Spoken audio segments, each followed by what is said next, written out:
All right, to Michigan, where the presidential race is tightening. That's right, Michigan. Over the past month, Governor Mitt Romney closing what had been a double-digit gap in the state. Anything to do with the man who's running that state. Right now to Republican Michigan Governor Rick Snyder. Governor, it's good to have you back. I always find it remarkable because whether you agree with the bailout or not, you would think the knee-jerk reaction is that those in your state would be very sore about Mitt Romney's opposition to that auto bailout, yet he seems to be faring okay. Why is that? Well, if you think about it, Neil, the auto bailout, I think, is overblown in terms of how big an issue it's become. And I've said that from the start. The citizens of Michigan, their main concern is more and better jobs today and in the future. And that's what they want to hear about. So the auto bailout is something that was done. It's over with. It worked. Let's move forward. And again, when I do town halls across Michigan, and I do those on a regular basis, I don't get any questions about the auto bailout. They want to hear about more and better jobs, and Governor Romney has a plan to do that. Do you think a lot of them are chafing a little bit that they thought things would have been rosier post the bailout, and now they're finding out the hard way that the way it was originally sold, that plants wouldn't shut down, jobs wouldn't be lost? Well, it was really a taxpayer-funded bankruptcy where plants were shut down and people did lose their jobs, and they're still burnt. Well, again, I think if you look at, I don't think there's a lot of continuing focus on the whole bailout as a topic. As I've told people, is the only time I get a question about the bailout is from the national media. Yeah, when you're on that if you talk to like mine, right? The citizens. Yeah. Well, the citizens here, are just, who I view as my customer, they want to hear about, tell me about what you're doing to create a better environment to create jobs. Because again, government's role is not to create jobs, it's to create an environment for jobs to flourish. And we need to solve that. There's too much of a, Washington's a mess. Look at the budget, the deficit, the need to pay down tax, the liabilities, and then the whole question about tax reform. I want to get into those. Michigan. I'm sorry, sir. I do want to get into those particulars, but I do. Before I do, one last general statement. We have a new poll out in the swing states in general.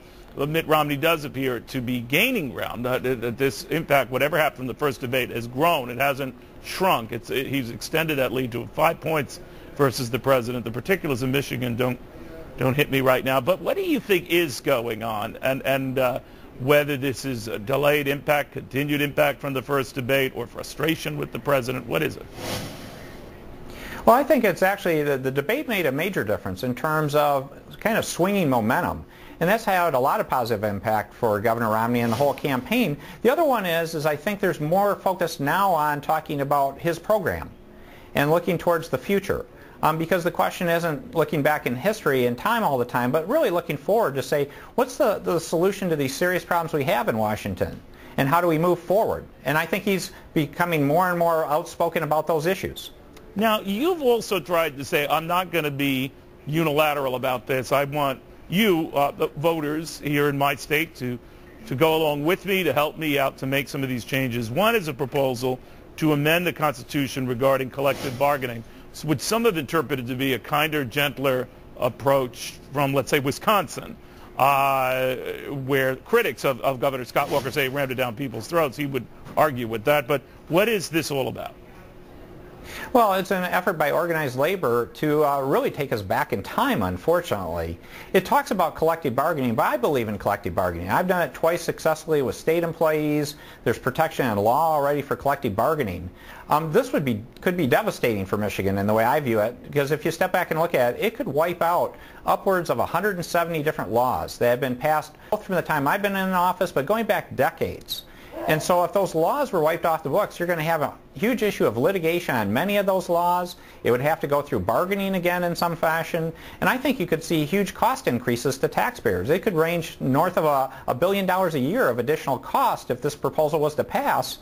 And this is right as Michigan's showing great success. We're the comeback state in the United States today. But this is really an effort to handicap the governor from doing what Scott Walker did in Wisconsin. It would be an effort to stymie whatever you want to do, pretty much, right? It's more than that. In fact, it would take us backwards quite dramatically. So I would say it's not just an effort to stop things. And again, I haven't made right to work an issue in Michigan. I said It's a divisive issue. It's not on my agenda.